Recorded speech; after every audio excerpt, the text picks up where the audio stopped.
ॐ शुक्लाम्बरधरं विष्णुं शशिवर्णं चतुर्भुजं प्रसन्नवदनं ध्यायेत् सर्वविघ्नोपशान्तये। या देवी स्तूयते नित्यं विबुधैर्वेदपारगैः सा मे वसतु जिह्वाग्रे ब्रह्मरूपा सरस्वती।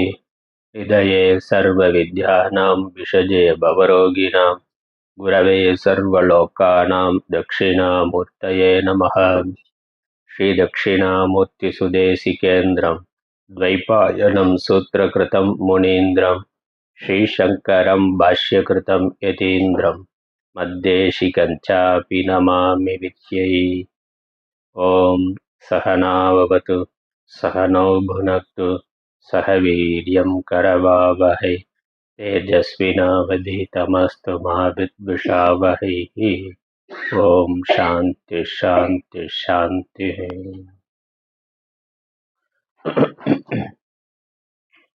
ओम असतो मा सद्गमय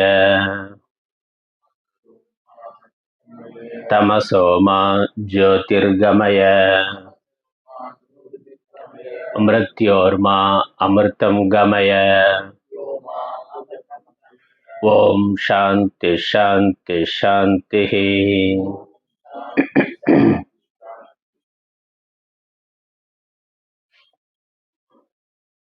சனாதன தர்மம் என்ற இந்து சமயத்தில் ஆலய தத்துவங்கள் பற்றி பார்த்து கொண்டிருக்கின்றோம். சிவ ஆலய அமைப்பு, சிவ ஆலயம் எப்படி இருக்கு, ராஜகோபுரத்தில் தொடங்கி சுற்றி பிரகாரங்கள் உள்ள கொடிமரம், பலிமீடம், நந்தி, மூலவர், சுற்றி பிரகாரத்தில் தட்சிணாமூர்த்தி, நடராஜர் முதலான தெய்வங்கள், அவற்றினுடைய தத்துவங்கள் இதெல்லாம் பார்த்துருக்கின்றோம். அதுக்கப்புறம் சிவன் கோயிலில் பிரதானமாக நுழைவாயிலே இருக்கக்கூடிய விநாயகர், முருகன், விநாயகர் தத்துவத்தை சென்ற வகுப்பில் பார்த்தோம். சுப்பிரமணியர் என்ற முருக கடவுளுடைய ஸ்வரூபத்தையும் அந்த தத்துவத்தையும் சென்ற வகுப்பில் பார்த்திருக்கின்றோம். அதனுடைய தொடர்ச்சியாக முருகப்பெருமானை பற்றி இன்னும் சில விஷயங்கள். முருகன் என்றாலே சூரசம்ஹாரம் என்பது நமக்கு தெரியும். அவருடைய அவதார நோக்கமே அதுதான். அதனால சிவன் தான் முருகனாக தன்னுடைய ரூபமாகவே குழந்தையாக அவர் வடிவெடுத்திருக்கின்றார் என்பதையும் நம்ம சென்ற வகுப்புல பார்த்தோம். அதனால சூரனை சம்ஹாரம் பண்றதுக்காக தோன்றியவர் சுப்பிரமணியர், முருக கடவுள். அந்த சூரசம்ஹாரம் என்பதனுடைய தத்துவம் என்ன என்பதை இங்க ஆறுமுக நாவலர் சொல்லுகின்றார். இறைவனது கருணை அறக்கருணை, மரக்கருணை என இரு வகைப்படும். இறைவன் கருணையே வடிவானவர், அகேதுக தயா சிந்து என்று சாஸ்திரம் சொல்லுது. எந்த காரணமும் இல்லாமல் அவர் கருணை வடிவமாக இருக்கின்றார். நமக்கு கருணை இருக்கு, ஆனால் கருணை சிலர் மேலதான் இருக்கு, எல்லார் மேலேயும் இருக்கிறது இல்லை. நம்முடைய அன்புக்குரியவர்கள் அப்படின்னா ஒரு கருணை அன்பு இருக்கு. அதனால நம்ம கருணைக்கு சில காரணங்கள் இருக்கு, சொந்த விருப்பு வெறுப்புகள் இருக்கு. ஆனால் பகவானுடைய கருணை அப்படி இல்லை. அதனால் எந்த காரணமும் இல்லாமலே கருணை கடலாக இருக்கக்கூடியவர் இறைவன். இருந்தாலும் அவருடைய கருணையானது வெளிப்படுகின்ற முறையில வேறுபாடு இருக்கின்றது. அதனால அந்த கருணையை அறக்கருணை, மரக்கருணை என்று சொல்லுகின்றோம். திருக்குறள்ல அன்புடைமையில அறத்திற்கே அன்பு சார்பு என்பார் அறியார், மரத்திற்கும் அஃதே துணை என்று ஒரு குறள். அறம்ங்கிறது தர்மம் நமக்கு தெரியும். அதற்கு மாறா இருக்கிறது மரம் என்று பெயர். அறத்துக்கு எதிர்ப்பதம் மரம். அறம்ங்கிறது சம்ஸ்கிருதத்துல தர்மம்னு சொல்றோம். அதற்கு எதிர்ப்பதமா அதர்மம் என்பதை சொல்றோம். அதற்கான தமிழ் வார்த்தை மரம் என்பதுதான். அப்புறம் மரம் என்பது வீரம் என்ற அர்த்தத்திலையும் பயன்படுத்தப்படுது. ரெண்டு அர்த்தம் இருக்கு, பல அர்த்தங்கள் இருக்கு ஒரு சொல்லுக்கு. மரம்னாக்கா அறத்திற்கு எதிரானது என்று ஒரு அர்த்தம், ஒரு வீரம் என்ற அர்த்தம். மரத்தமிழன்லாம் சொல்றான்ல, என்னது மரம்ங்கிறது அந்த இடத்துல வீரம் என்ற அர்த்தத்துல இருக்கு. அதாவது அறம் கருணை அப்படின்னாலே அது சாத்விகமானது. ஆனா அந்த அறமே, அந்த கருணையே வந்து கொஞ்சம் ராஜசமா வெளிப்படுகின்ற பொழுது அது மரம் என்று சொல்லப்படுகின்றது. முரட்டுத்தனமான அன்புங்கிறான்ல, அதனால அந்த முரட்டுத்தனமான அன்பு கருணை அதற்கு வந்து மரம்னு பேரு. அதனால இறைவனுடைய கருணையவே அறக்கருணை மரக்கருணை என்று பிரிக்கின்றோம். ஏன்னா நம்மளுடைய ஹிந்து மதத்துல பார்த்தாக்கா இறைவன் எல்லா விதமான எந்த கடவுளை எடுத்துக்கொண்டாலும் சாத்விகமான ஒரு உருவம் இருக்கும், சாத்விகமான ஒரு வடிவம் இருக்கும். அப்புறம் கொஞ்சம் ராஜசமான எல்லா ஆயுதங்களையும் கையில தாங்கி கொண்டு இருக்கக்கூடிய வடிவமும் இருக்கும்.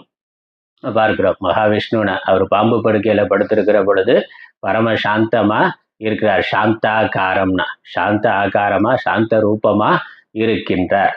அதே கையில நின்ற கோலத்துல பார்க்கிற பொழுது ஆஹ் வனமாலி கதி ஷாங்கி ஷங்கி சக்ரீச்ச நந்தகீனா, சங்கு சக்கரம் அப்புறம் கதாயுதம் வாழ் இந்த ஆயுதங்கள் எல்லாம் தாங்கியவரா இருக்கிறார். பார்வதி தேவி அம்பாலா பார்க்கிற பொழுது சாந்த சுரூபமா இருக்கு. அதே துர்க்கை அம்மனா பார்க்கிற பொழுது 16 கைகளோட எல்லா ஆயுதங்களோட இருக்கிறத பார்க்கிறோம். அதனால சிவபெருமானும் அவர் மயானத்துல இருக்கிற பொழுது பார்த்தா சாந்த சுரூபமா இருக்கிற வீரபத்ரனா இருக்கிற போது பார்த்தாக்கா பயங்கர ஆயுதங்களோட கையில கொடரி முதலான ஆயுதங்களோட இருக்கிறார். அதனால இந்த 2 வடிவமுமே நம்ம பார்க்கிறோம் எல்லா தெய்வங்களுக்கும். ஒன்று அறக்கருணையை காட்டுவது, இன்னொன்று மரக்கருணையை காட்டுவது. அது எதற்காக அப்படின்னா, சிலர் அன்பினால வெறும் வார்த்தையினால உபதேசத்தினாலேயே திருத்தி விட முடியும், சரி செய்து விட முடியும்.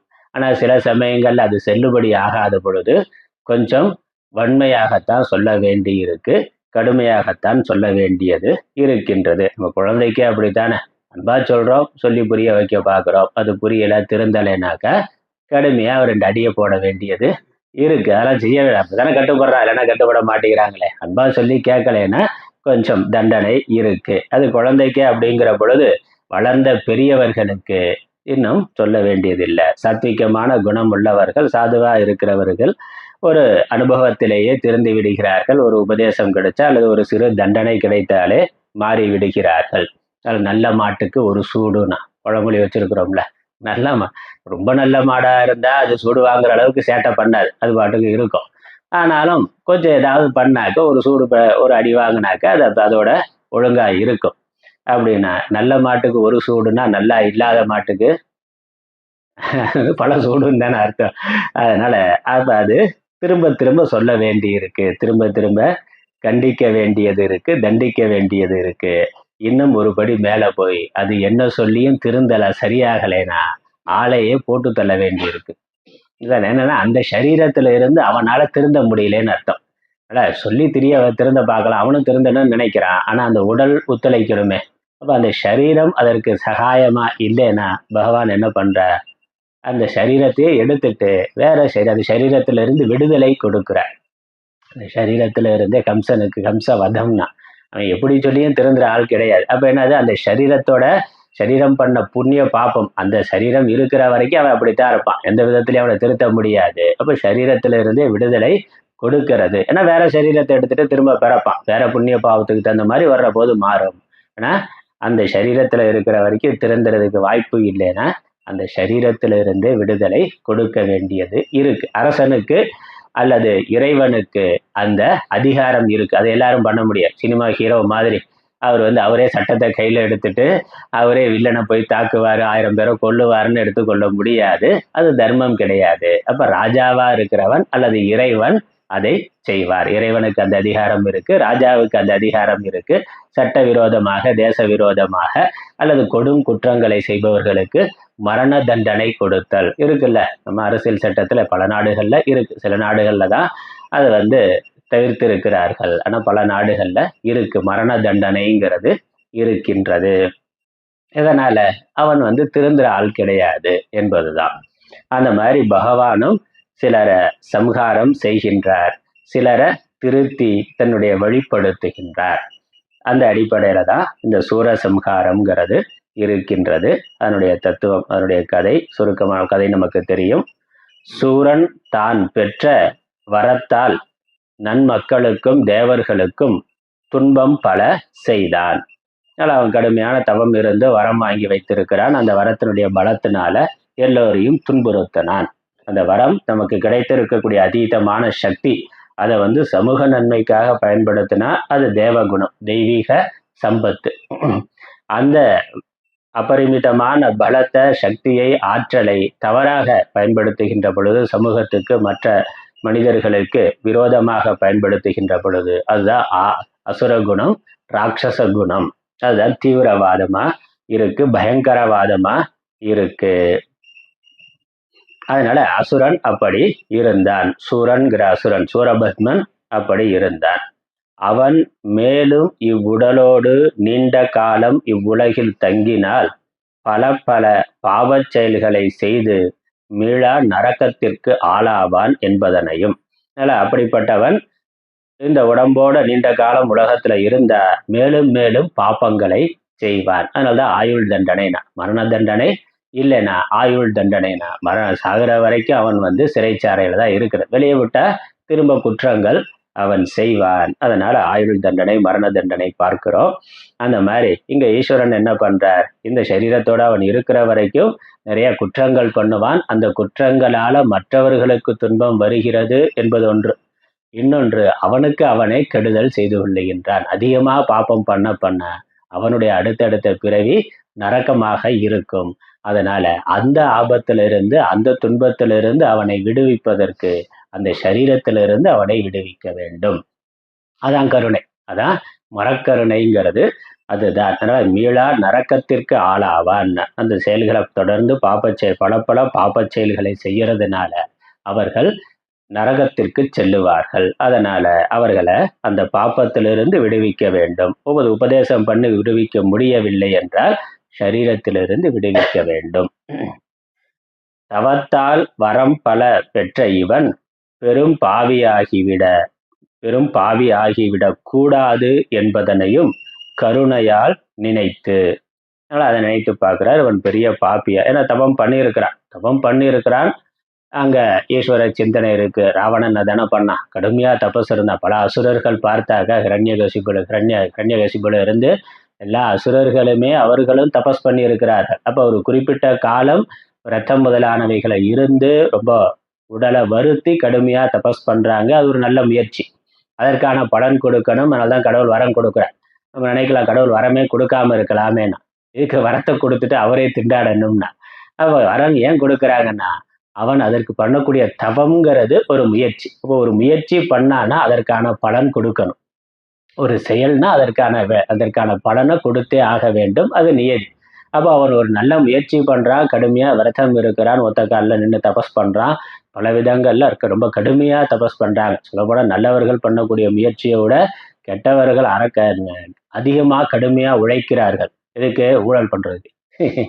அவன் ரொம்ப கடுமையா கள்ளக்கடத்தல் பண்றவன், இல்ல திருடுறவன், கொள்ளையடிக்கிறவன், சாமானியவன் பண்ற முயற்சியை விட அவன் அதிகமா முயற்சி பண்றான். சாமானியனுக்கு இருக்கக்கூடிய புத்திசாலித்தனத்தை விட அவனுக்கு அதிகமான புத்திசாலித்தனம் தேவையா இருக்கு, அதிகமான உழைப்பு இருக்கு. பயங்கரவாதிகள் பார்த்தாக்கா இராணுவத்துல இருக்கிறவர்கள் எந்த அளவுக்கு கடுமையா பயிற்சி பண்றானோ அதை விட கடுமையான பயிற்சிகள் அவர்கள் செய்கிறார்கள்.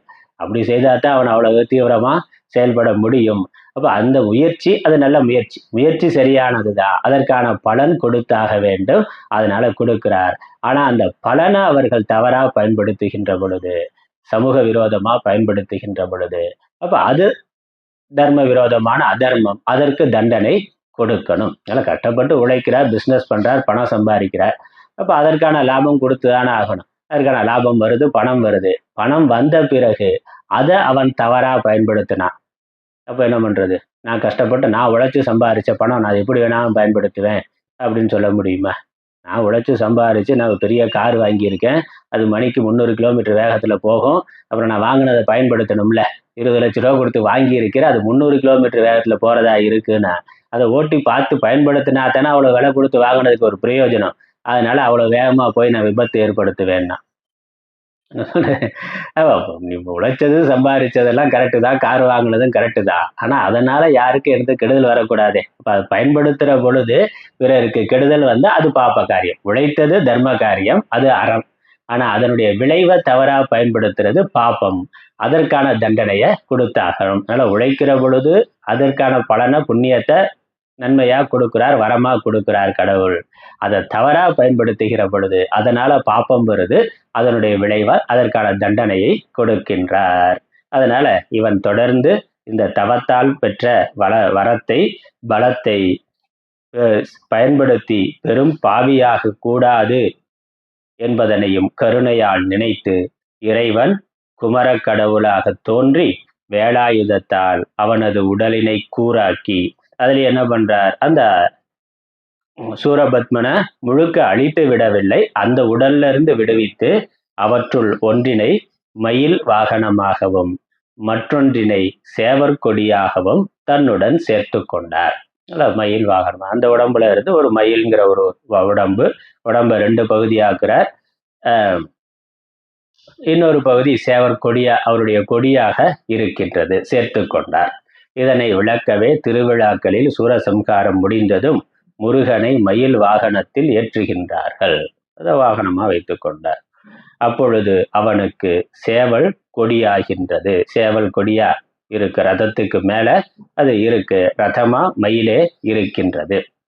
இதிலிருந்து முருகன் சூரனை கொல்லவில்லை என்பதும் மரக்கருணையால் ஆட்கொண்டான் என்பதும் நன்கு விளங்குகின்றன.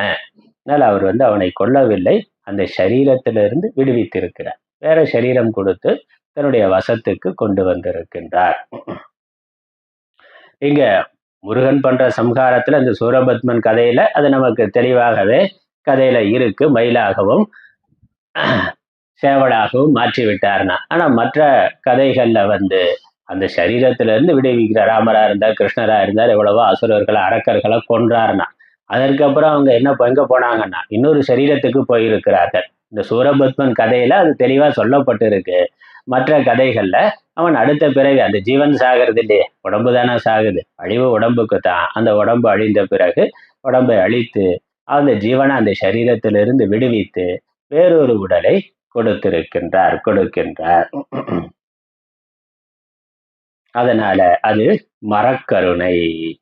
பெற்றோர் தம் பிள்ளைகளிடம் நோய் ஒன்று கண்டால் தாமே அந்நோயினை மாற்ற வேண்டியதை செய்கின்றார்கள்.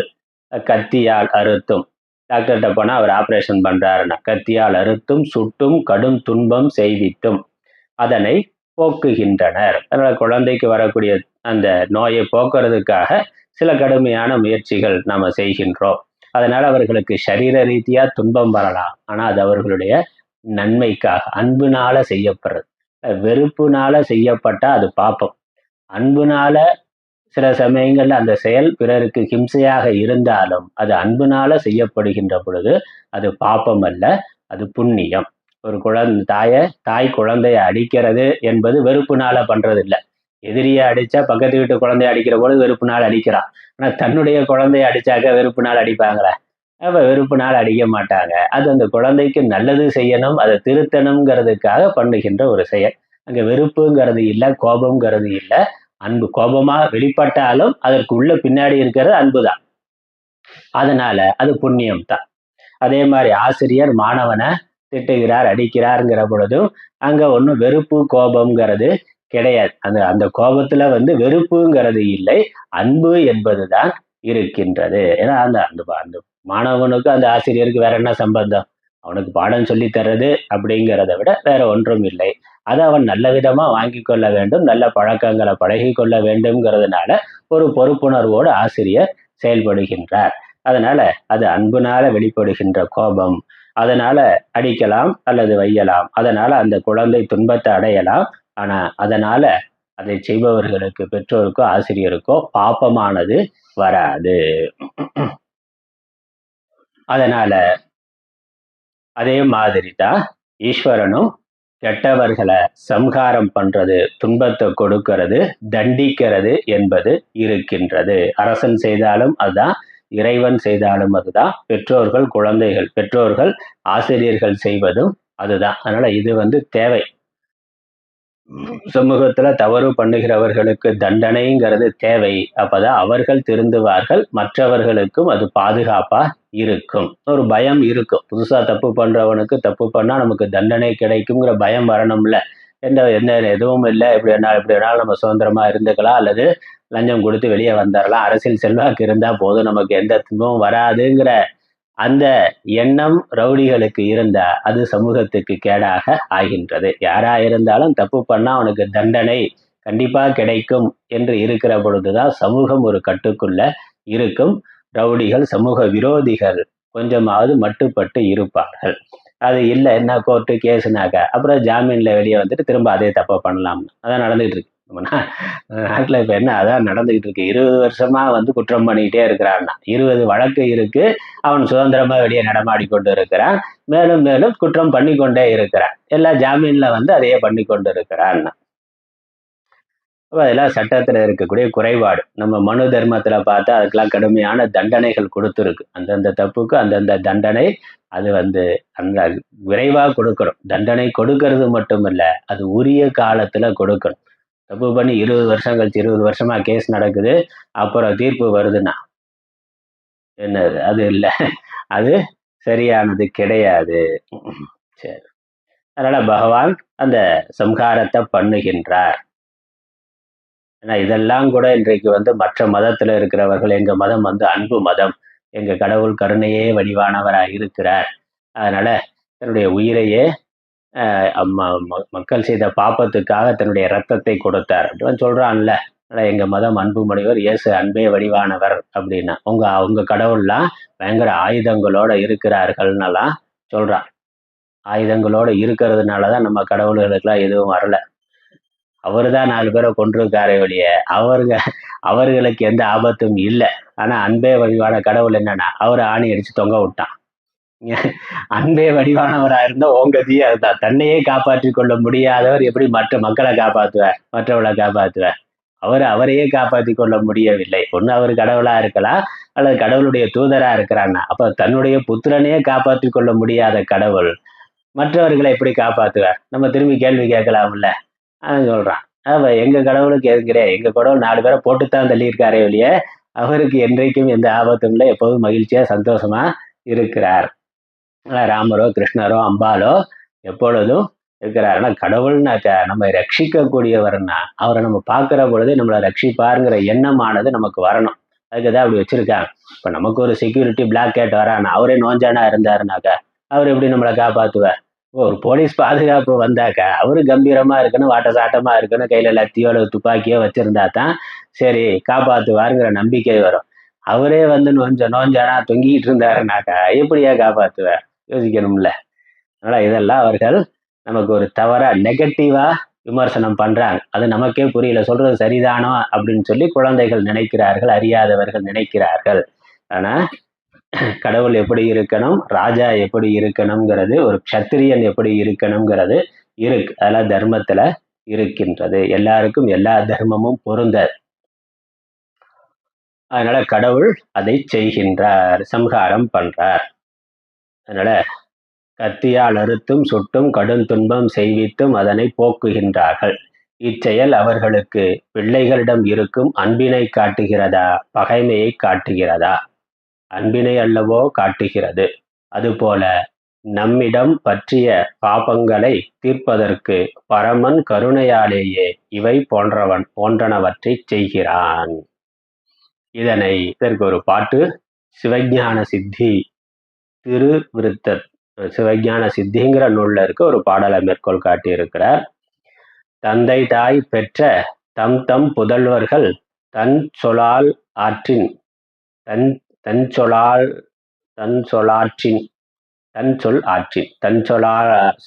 சொலாற்றின் வந்திடாவிடில் உருக்கி வளாரினால் அடித்து தீய பந்தமும் இடுவர் எல்லாம் பார்த்திடில் பரிவே ஆகும். இந்த நீர் முறைமை அன்றோ ஈசனார் முனிவு என்றும். பெற்றோர்கள் தன்னுடைய குழந்தைகளை தண்டிப்பதற்காக அடிக்கிறது, துன்புறுத்துறது சில விஷயங்கள் அந்த காலத்துல சூடு வைக்கிறதெல்லாம் கூட இருக்கு, அதெல்லாம் வருது. அதனால அடித்து தீய பந்தமும் இடுவர் எல்லாம்னா நல்லா சூடு வைக்கிறதெல்லாம் கூட பண்ணியிருக்காங்க.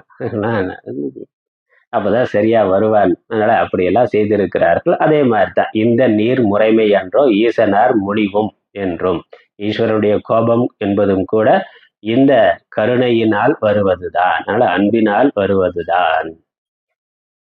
தத்துவார்த்தமா பார்க்கிற பொழுது சூரன் ஆணவ மலம் நிறைந்த உயிர். அவன் ஒரு சுரபத்மன்கிறது ஒரு ஜீவன் தான்.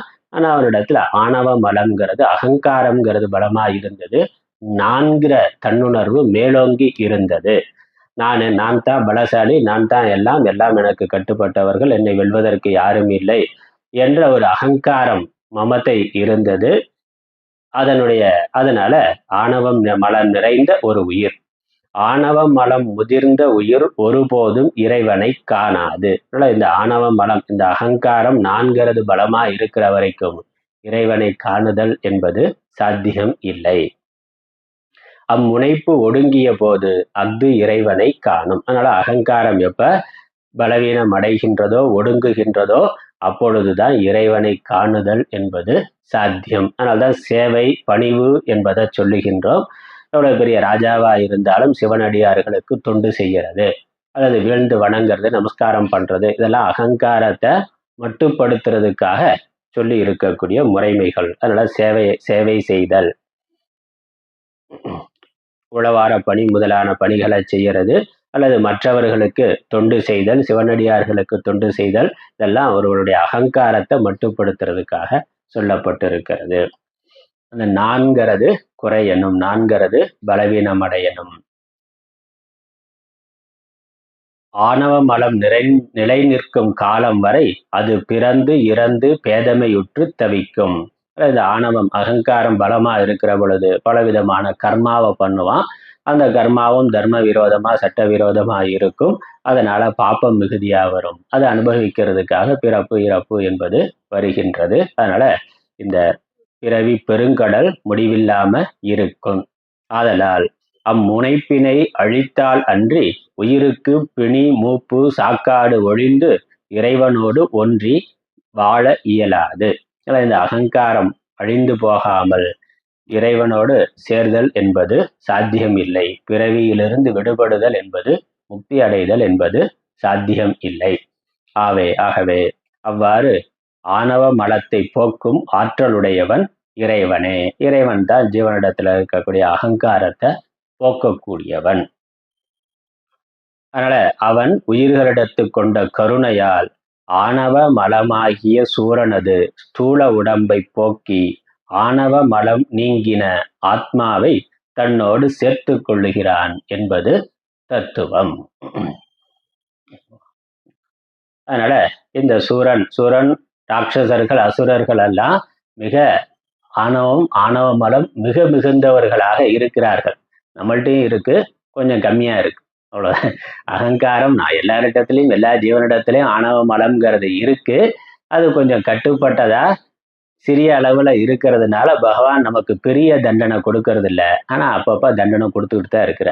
அப்பப்ப நமக்கு சோதனைகள் கஷ்டங்கள் அல்லது அப்பப்ப தர்ம அடி கொடுத்துக்கிட்டு தான் இருக்கிற. தர்ம அடின்னு சொல்றோம்ல, அப்பப்ப பகவான் எல்லோருக்குமே ஒரு தர்ம அடி கொடுத்து கொண்டு இருக்கிறார். எதற்காகனா அது நம்ம அகங்காரம் எங்க மேலோங்குதோ அப்ப தண்டனையா கொடுக்கிறார். அதுதான் நமக்கு வரக்கூடிய தோல்விகள், கஷ்டங்கள், அவமானங்கள், இழப்புகள். நம்மளுடைய வாழ்க்கையில நமக்கு என்ன அடி வருதோ, அது சோதனை வருதோ, அது பகவான் நம்மளுடைய ஆணவத்தை மட்டுப்படுத்துறதுக்காக கொடுக்கக்கூடிய தண்டனை. நல்லவர்களுக்கும் வருது, தர்மமா இருக்கிறவர்களுக்கு கூட நிறைய கஷ்டங்கள் வருது. அப்ப அந்த கஷ்டங்களுக்கு காரணம் ஏதோ ஒரு விதத்துல நம்மளுடைய அகங்காரமானது மேலோங்கி இருக்கிறது. அதை மட்டுப்படுத்துறதுக்காக பகவான் அந்த சோதனைகளை, அந்த கஷ்டங்களை கொடுக்கின்றார். அதனால என்னெல்லாம் துன்பங்கள் வருதோ அதெல்லாம் அகங்கார மலத்து, ஆணவ மலத்தினால வரக்கூடியது. அதை மட்டுப்படுத்துறதுக்காக அதற்கான தண்டனைகளை பகவான் கொடுக்கின்றார் என்று நாம புரிந்து கொள்ள வேண்டும். அடுத்தது, அதனால இது சூரபத்மன் கதை. அடுத்தது அந்த சேவர் கொடி, அதற்கும் ஒரு தத்துவார்த்தம். ஏன் சேவல கொடியா வைத்திருக்கொள்ளணும், ஏன் சேவலா மாத்தணும்னா வேற ஏதாவது பண்ணியிருக்கலாமே, எத்தனையோ இருக்கு, ஏன் சேவலா மாத்தினார் அதுக்கு ஒரு காரணம் சொல்லணும்ல. எவ்வளவோ பறவைகள் இருக்கு. காக்காவா ஆக்கியிருக்கலாம், குருவி ஆக்கலாம், கழுகு ஆக்கியிருக்கலாம். ஏன் மயிலாகவும் சேவல் கொடியாகவும் ஏன் மாத்தினார் அப்படிங்கிறதுக்கு அந்த சேவர் கொடிங்கிறதுக்கு ஒரு தத்துவ விளக்கம் கொடுக்கிறார். இறைவன் நாதாதீதன், நாத தத்துவம். நாதம்ங்கிறது சப்தம். இறைவன் சப்த ரூபமா இருக்கிறார். நாத தத்துவம், நாதம் பிந்துன்னு ஏற்கனவே நம்ம பார்த்தோம். அதுதான் முதல் ஒளி. முதல்ல ஏற்பட்டது சிருஷ்டியில முதல்ல தோன்றியது சப்தம் என்பதுதான். சப்த தன்மாத்திரை. நம்ம பஞ்சபூதங்கள்ல ஆகாசம் தான் முதல் பூதம்னு பார்க்கிறோம். சிருஷ்டியில மாயையிலிருந்து தோன்றியது ஆகாசம் தான். அந்த ஆகாசத்தோட குணம் அது சப்தம் என்பது. அதனால அதுதான் நாதம். அதனால சப்தத்துல இருந்து தான் உலகம் இருக்கின்றது. அந்த சப்தங்களுக்கெல்லாம் மூலமா இருக்கிறது ஓம்காரநாதம் பார்த்தோம். அதனால அந்த இறைவன் நாத தத்துவமா நாதாதீதனா இருக்கிறான். அவனிடத்துல இருந்த நாதம்ங்கிற சப்தமானது வெளிப்படுகின்றது. அவன் நாதமும் நாதாந்த முடிவும் காணாத போதன். அவன் போதஸ்வரூபமா ஞானஸ்வரூபமா ஈஸ்வரன் இறைவன் இருக்கின்றார். எல்லாம் நாதத்தில் ஒடுங்க, நாதம் இறைவனில் ஒடுங்கும். எல்லாமே பஞ்சபூதத்துல ஒடுங்குது. பஞ்சபூதங்கள் ஒன்றுக்குள் ஒன்று ஒடுங்கி ஆகாச தத்துவத்துல ஒடுங்குது. ஆகாச தத்துவம் இறைவனிடத்துல இருக்கக்கூடிய மாயையினிடத்துல ஒடுங்குகின்றது. அந்த மாயை இறைவனிடத்துல ஒடுங்குகின்றது. அதனால அதான் ஓம்காரம் என்று பிரணவ அர்த்தமா நம்ம பார்க்கின்றோம். ஏற்கனவே சென்ற வகுப்புகளில் சொல்லி இருக்கிறேன். இந்த சேவல் என்னன்னா, சேவலானது கொக்கரக்கோ என கூவி அந்த நாத தத்துவத்தை முழக்குகின்றது. அதனால அதிகாலையில கொக்கரக்கோன்னு சேவல் எப்பொழுதும் கூவி கொண்டிருக்கின்றது. அந்த கொக்கரக்கோ என்பதன் பொருள், கொக்கு என்பது சூரனாகிய மாமரத்தை அறுத்து வீழ்த்திய கோனா தலைவன் முருகன், தலைவனாகிய முருகன் என்பது பொருள். கொக்கு கொக்கு அரு கோ, கொக்கரக்கோங்கிறத கொக்கு அரு கோ. கொக்குனா அந்த மாமரம், சூரபத்மன் மாமர ரூபமா இருக்கிற பொழுது அந்த அம்பு விட்டு அதை ரெண்டா பிளக்கிறார். அப்படி பிளந்துதான் ஒன்றை ஒரு பகுதியை மயிலாகவும் மயில் வாகனமாகவும் இன்னொரு பகுதியை சேவற்கொடியாகவும் மாற்றிக்கொண்டார். அதனால் கொக்கு என்ற சூரன் என்ற மாமரத்தை அறுத்த கோமகன் ராஜா, தலைவன் பிரபு முருகப்பெருமான். எனவே நாதத்தை முழக்கும் சேவலை கொடியாக கொண்டு முருகன் விளங்குகின்றான் என்று அறியலாம். அதனால இந்த அகங்காரம்ங்கிற ஆணவ மலத்தை அறுக்கின்ற தலைவனாக அவன் இருக்கிறார். அதான் அவருடைய சேவற்கொடி காட்டுகின்ற தத்துவம். ஜீவர்களிடத்துல இருக்கக்கூடிய ஆணவ மலத்தை அறுக்கக்கூடியவர். அதுக்கப்புறம் வள்ளி தெய்வ யானை திருமணம். முருகன் 2 மனைவிகளோட இருக்கிறார். அதற்கான தத்துவம் சொல்லப்படுது. வள்ளியும் தெய்வ யானையும் பூர்வத்தில் திருமாலின் புதல்வியர் ஆவர். திருமாலுடைய மனைவிகள், குழந்தைகள், புதல்வி. திருமாலினுடைய குழந்தைகள் வள்ளியும் தெய்வானையும். அவர்களுக்கு அப்ப பேர் சுந்தரி அமுதவல்லி என்பது பெயர். திருமாலின் புதல்வியர் ஆதலால், திருமாலுடைய புத்திரிகள் என்பதனால இவர்கள் சக்தியின் அம்சம் ஆவர். சக்தி ரூபமா இருக்கிறார்கள். இவர்களை இச்சாசக்தி கிரியாசக்தி என கூறுவர். வள்ளி தெய்வானைங்கிறது பூர்வத்துல சுந்தரி அமுதவல்லி. அது திருமாலனுடைய சக்திகள், இச்சாசக்தி கிரியா சக்தி என்று. அவர்கள் முருகனை குறித்து தவம் புரிந்தனர். பூர்வத்துல முந்தின பிறவிகள்ல அவர்கள் தவத்துக்கு இறங்கிய முருகன் அமுதவல்லியை இந்திரன் மகளாக தேவலோகத்திலும் சுந்தரியை குரவர் மகளாக பூலோகத்திலும் வளரும்படி கட்டளை இடுகிறான். முருகன் சூரபத்மன் முதலிய அசுரர்களை கொன்று தேவர் துயரினை அகற்றியதால் இந்திரன் மகிழ்ந்து தெய்வ யானையை முருகனுக்கு மனம் புரிவிக்கின்றான். அவர்கள் பண்ண தவத்தினுடைய பலன் இந்த பிறவியில் அவர்களுக்கு கிடைக்கின்றது. வள்ளியம்மை தினைப்புணங்காக்கும் பொழுது முருகனே வேடனாகவும் விருத்த வடிவிலும் சென்று திருவிளையாடல் புரிந்து வள்ளிக்கு தன் காட்சியை நல்கி அவளை திருமணம் புரிந்து கொள்கின்றான். வள்ளி திருமண தத்துவம். சிவஞான போதம் 8ஆம் சூத்திரத்தில் கூறியவாறு, உயிர் தன் இயல்பு அறியாது கருவிகளின் இயல்பே தன் இயல்பு என மயங்கி உணர்வற்று கிடக்கும் பொழுது இறைவன் தோன்றி உணர்வினை நல்கி உபதேசித்து தன்னோடு இரண்டறச் சேர்த்துக் கொள்வான் என்பதே இதன் தத்துவம். ஜீவர்கள், இந்த வள்ளி தெய்வ யானை என்பது ஜீவர்கள். அவர்களுடைய யதார்த்த சொரூபத்தை மறந்துட்டு, அவர்கள் தேவர்களாக இருந்தாலும் அல்லது தங்களுக்குள்ள இருக்கக்கூடிய தெய்வத்தன்மை, தான் ஆத்மா தான் பிரம்மம் என்பதை ஜீவன் மறந்து விடுகிறான். அதுதான் மனித அடுத்த பிறவிக்கு வர்றது. வாஸ்தவமா தேவஸ்வரூபமா இருந்தாலும் பிரம்மஸ்வரூபமாக இருந்தாலும் தன் இயல்பு அறியாது, தன்னுடைய இயல்பினை மறந்து அப்பொழுது எந்த உடம்பை எடுத்துக்கொண்டிருக்கிறார்களோ அந்த உடம்புக்கு வசப்பட்டு அதுவே நான் என்று இருக்கிறது. சாமான்யமா ஜீவாத்மாவா இருக்கிறது. கருவிகள்னா உடம்புல இருக்கக்கூடிய கர்ம இந்திரியங்கள், ஞான இந்திரியங்கள், அதனுடைய சுகம் துக்கம் அதுவே தன்னுடையது என்று மயங்கி இருத்தல், உணர்வற்று இருத்தல், ஒரு ஜீவனா தன்னை பாவித்து கொண்டு இருத்தல். தான் வாஸ்தவமா பிரம்மஸ்வரூபமா இருந்தாலும் ஆத்மஸ்வரூபமா இருந்தாலும் அதெல்லாம் மறந்துட்டு ஒரு சரீரத்துக்கு கட்டுப்பட்டு அதுவே நான் என்று மயங்கி இருத்தல். அப்படித்தான் ஜீவர்கள் எல்லாம் எல்லாருமே நாம் அப்படித்தான் இருக்கின்றோம். அதில் உணர்வற்று கிடக்கும் பொழுது இறைவன் தோன்றி, அந்த ஈஸ்வரன் தோன்றி அவரே நேரடியா வரலாம் அல்லது குரு ரூபமா வரலாம். உணர்வினை நல்கி நமக்கு நம்மளுடைய யதார்த்த சொரூபத்தை காட்டி, நீ இந்த உடம்போடு இருந்தாலும் உடம்பு நீ அல்ல, உடம்புக்கு வேறான ஆத்மா நீ என்று ஆத்ம தத்துவத்தை உணர்த்தி உபதேசித்து தன்னோடு இரண்டற சேர்த்து கொள்ளுதல், ஆத்மா பிரம்மம் என்று ஜீவ பிரம்ம ஐக்கியத்தை ஏற்படுத்தி கொள்ளுதல் என்பதே இதன் தத்துவம்.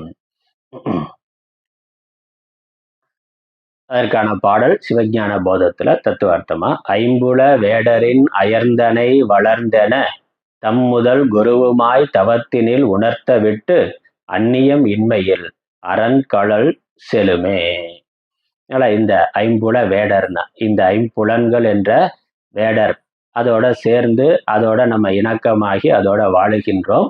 புலன்களோட சேர்ந்து உடலோட சேர்ந்து அதுவே நான் என்று வாழுகின்றோம். அதுல இருந்து குரு ரூபமா இறைவன் வந்து அனுக்கிரகம் செய்து உடலிலிருந்து நீ வேறு ஆத்மா வேறு என்ற ஆத்ம அனாத்ம விவேகத்தை கொடுத்து நமக்கு நம்மளுடைய சொரூபத்தை காட்டி உடலிலிருந்து பிரித்து தன்னோடு ஐக்கியப்படுத்தி கொள்ளுகின்றார். நம்முடைய ஆணவ மலத்தை நீக்கி, அகங்காரத்தை, ஜீவபோதத்தை நீக்கி பரபோதத்தை கொடுத்து தன்னோடு ஐக்கியப்படுத்தி கொள்ளுகின்றார். அதுதான் தத்துவம். இது சுப்பிரமணிய கடவுளுடைய தத்துவம். அடுத்தது சிவன் கோயில்ல இருக்கிறது சண்டேஸ்வரர். ஆலயங்களில் இறுதியாக சண்டேஸ்வரர் வழிபாடு அமைக்கப்பட்டிருக்கிறது. அந்த பிரதட்சிணமா சுற்றி வர்ற பொழுது கடைசியா சண்டேஸ்வரர் சந்நிதி இருக்கும். அவரை பார்த்துட்டு தான் வெளியே வரணும் என்று இருக்கு. நமது ஆத்மார்த்த பூஜையிலும் அவ்வழிபாடே பூஜை முடிவில் செய்யப்படுகிறது. இவரை வழிபடும் பொழுது மக்கள் கையால் 3 முறை தாளமிட்டு வணங்குவது வழக்கம். அங்க போய் கையை 2 தடவை தட்டிட்டு வர்றதுன்னு அவரு சிவிட்டு சாமின்ட்டான். அதனால இவர் என்ன கையை கட்டி சொல்றாருன்னா, அப்படியெல்லாம் இல்லை, அதுக்கு விளக்கம் வருது, பார்க்கலாம். 3 முறை தாளமிட்டு வணங்குவது வழக்கம். இதன் உட்பொருள் தெரியாமல் இதன் காரணத்தை பலர் பலவாறு கூறுகின்றனர். சிலர் இவர் முன் நூலை இட்டு வழிபடுவதும் உண்டு. ட்ரெஸ்ல இருந்து ஒரு நூலை பிச்சு போட்டு வருவான். அதற்கும் காரணம் தெரியாது செய்து வருகின்றனர். சண்டேஸ்வர பேரு என்பது ஒரு அரிய பேராகும். சண்டேஸ்வர பேரு பெற்றவர்களுக்கு வீடு பேரு எளிதாகும். இந்த சண்டேஸ்வரருடைய அனுகிரகம் பெற்றவர்களுக்கு ஈஸ்வரனுடைய அனுகிரகம் பெறுதல் என்பது எளிது. இதுவே சிவப்பிரசாதம் பெறுவதற்கு உரிய பதம். சிவ நிர்மால்யத்தால் சண்டேஸ்வர பூஜை செய்யப்படுகின்றது. வீடு பெற்றை விரும்புவோர் இவரை வழிபட்டு வருகின்றனர். சிவனுடைய பிரசாதத்தை வாங்கி கொள்பவர் சண்டேஸ்வரர். அது மாதிரி அந்த சண்டேஸ்வரரை வழிபடுறதுனால சிவனுடைய அனுகிரகம் நமக்கு கிடைக்கும். இதற்கான கதை நமக்கு தெரியும். சோழ நாட்டில் மன்னி ஆற்றங்கரையில் சேங்கலூரில் எச்சதத்தன் என்னும் அந்தணர் ஒருவர் இருந்தான். எச்சதத்தன்கிறது யஜ்ஞதத்தன் தான், மருவி எச்சதத்தன் இருக்கு. அவன் பவித்திரை என்ற மனைவியை மணந்து விசார சர்மர் என்ற புதல்வரை பெற்றார். அவருக்கு ஒரு புத்திரன் விசார சர்மன். இவர் இளமையிலேயே எல்லா கலைகளையும் ஓதாது உணர்ந்தார். எல்லா சாஸ்திரங்களும் தெரிந்தவரா இருந்தார். அதனால் யஜ்ஞதத்தன்னு பேர் இருக்கிறதுல இருந்தே ஒரு பிராமணர் நல்ல வேத அத்தியனம் பண்ணி வேதத்துல சொல்லி இருக்கக்கூடிய எல்லா யஜ்ஞங்களையும் முறையாக செய்து கொண்டிருப்பவர் என்பது தெரிகின்றது. அவருனால அவருடைய புத்திரன் அவனும் எல்லா கலைகளிலும் வல்லவனாக இருந்தார். விசார சர்மன்னு பேர்லயே விசார சர்மன் இருக்கு. கன்றினை ஈன்ற பசு ஒன்றை அதன் மகிமை அறியாது அதனை மேய்க்கும் ஆயன் ஒருவன் தடியால் அடிப்பதைக் கண்டு வருந்தி, யானே இனி இந்நிறை மேய்ப்பன் என்று கூறி பசுக்களை மேய்த்து வரலானார். ஒரு மாடு மேய்ப்பவன் ஒரு பசுவை அடிக்கிற கன்று ஈன்றன பசுவை அடிக்கிறத பார்த்து அதனால இறங்கி இனிமேல் நானே பசுக்களை மேய்த்து கொள்ளுகிறேன்னு அவர் அந்த வேலையை செய்கின்றார். இவர் அருகே சென்ற பசுக்கள் அன்பு மீதுர பாலை சொரிய சிறுவருக்கு சிவ பூஜையில் மனம் சென்றது. மிகுதியா அந்த பசுக்கள் பாலை பொழிகின்றன.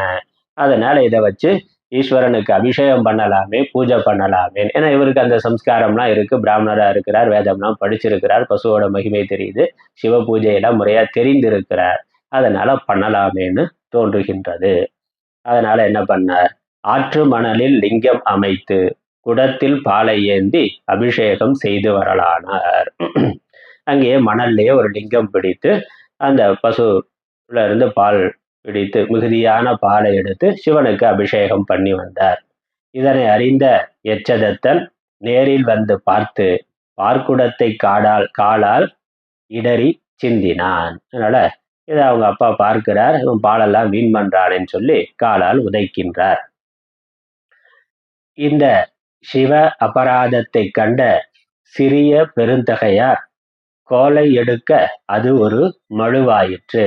அப்பா பண்ணாலும் சிவ அபதாரமாயிருது, அபராதமாயிருது. சிவ அபராதமாக, சிவ குற்றமாக ஈஸ்வரனுக்கு பண்ணக்கூடிய அந்த பூஜை பண்றதுக்கான பால் குடத்தை கீழே தட்டி விட்டுட்டாரேன்னு சொல்லி சிவ நிந்தை, சிவ அபராதம் என்று கருதி அதனால தண்டனை யாரு பண்ணாலும் தப்பு தானே, தண்டனை கொடுக்கறதுக்காக கையில கம்பை எடுக்கிறார். ஆனா அது மழு ஆயுதமாக கோடரியாக ஆகின்றது.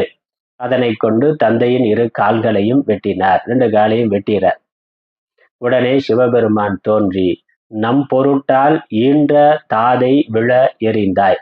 என் பொருட்டு பகவான் மேல இருக்கக்கூடிய பக்தியினால தந்தை என்றும் பார்க்காம அவர் தவறு பண்ண, தர்ம விரோதமான காரியத்தை பண்ணா, அதற்கான தண்டனையை கொடுத்தார். அதனால அடுத்த தாதை இனி உனக்கு நான் தான் இனிமேல் உனக்கு தந்தை என்று சிவபெருமான் காட்சி கொடுத்து அருள் புரிகின்றார். அது மட்டுமல்ல, என்றுரைத்து தொண்டர்களுக்கு அவரை தலைமையாக்கி நாம் உண்ட பரிகலமும் சூடுவனவும் உடுப்பனவும் உமக்கே தந்தோம் என கூறி தன் முடியிலிருந்த கொன்றை மாலையை சூட்டி அருளினார்.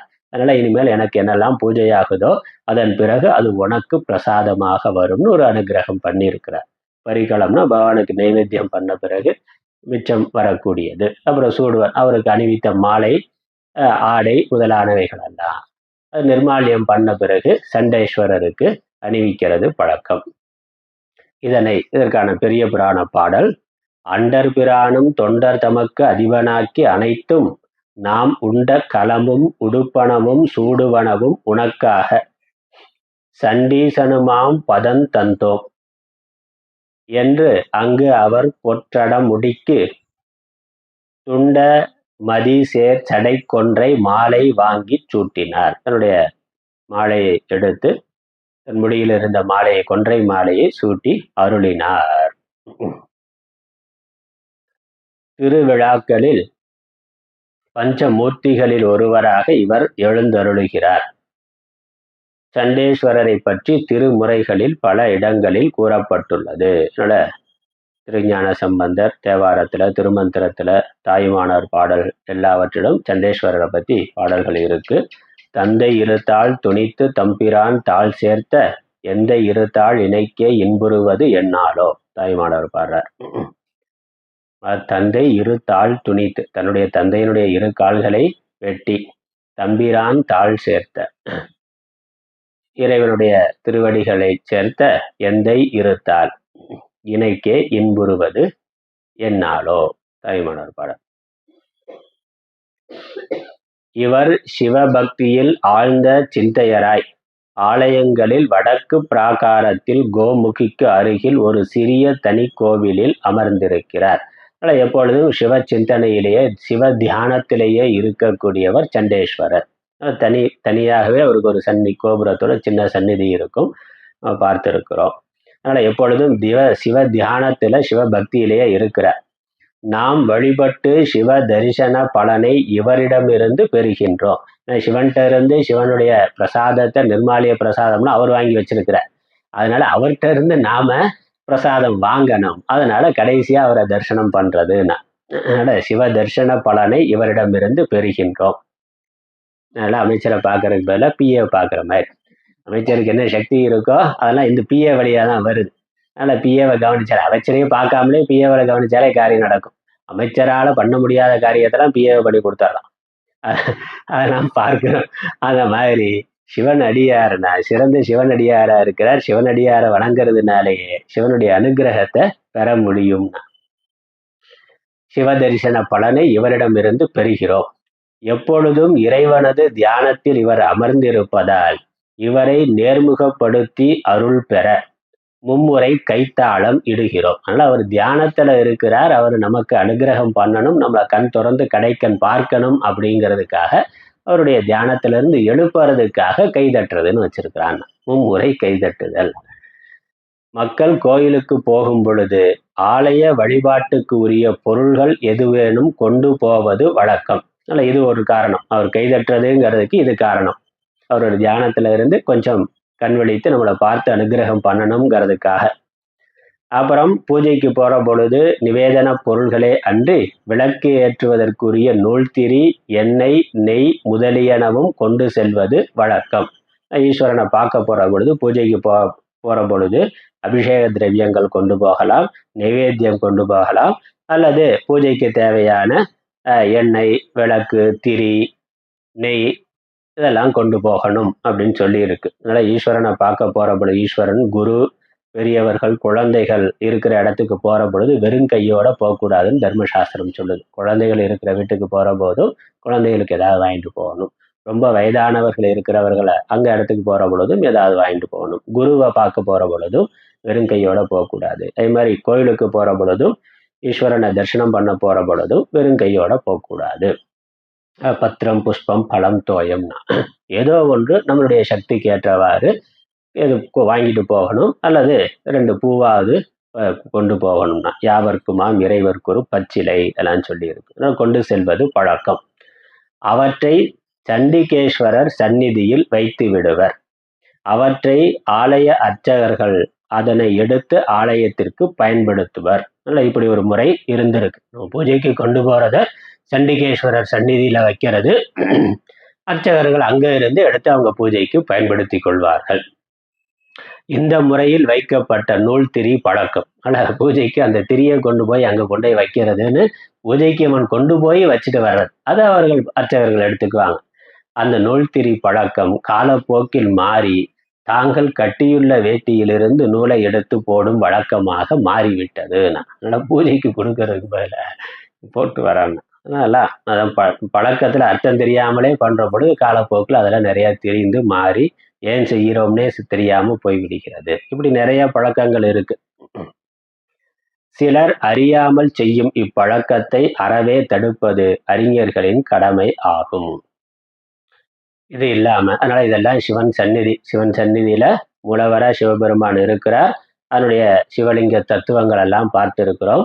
உருவம், அருவுருவம், அப்புறம் அருவம் என்று தத்துவங்கள், விமான தத்துவம் என்று எல்லா நடராஜ தத்துவம், தட்சிணாமூர்த்தி தத்துவம், சோமாஸ்கந்தர், இது எல்லாமே சிவன் ஆலய அமைப்பு, அதுல இருக்க அதனுடைய தத்துவார்த்தங்கள் என்னங்கிறத நம்ம பார்த்திருக்கிறோம். இது இல்லாம சிவன் கோயில்ல மேற்கூறிய மூர்த்திகளே அன்றி பைரவர், சூரியன், சனீஸ்வரர், துர்க்கை, நவக்கிரகங்கள் முதலிய மூர்த்திகளையும் கோவில்களில் அமைத்து வழிபட்டு வருகின்றனர். மேற்கூறியவாற்றால் ஆலயங்களும் அதில் அமைக்கப்பட்டிருக்கும் மூர்த்திகளும் பிறவும் விளக்கப்பட்டன. அதனால இப்படி சிவ சந்நிதியில என்னெல்லாம் இருக்கு, அதனுடைய தத்துவார்த்தம் என்ன என்பதெல்லாம் சொல்லப்பட்டு இந்த சைவ ஆலயம் என்பது பற்றி, சைவ மதம், சைவ சமயம் என்பதை பற்றிய ஒரு சுருக்கமான விளக்கம் நிறைவு பெறுகின்றது. அதே மாதிரி வைஷ்ணவ ஆலயம், அதனுடைய அமைப்பு என்ன, அங்க இருக்கக்கூடிய விஷயங்கள் என்னங்கிறது அடுத்து வருது. நாராயணனை பத்தி அதை நம்ம அடுத்த வகுப்புல தொடரலாம். ஓம் ஈஸ்வரோ குருராத்மேதி மூர்த்திபேத விபாகினே व्योमवत्याप्तदेहाय दक्षिणामूर्तये नमः. ओम पूर्णमदः पूर्णमिदं पूर्णात् पूर्णमुदच्यते पूर्णस्य पूर्णमादाय पूर्णमेवावशिष्यते. ओम शांति शांति शांति. हरि ओम.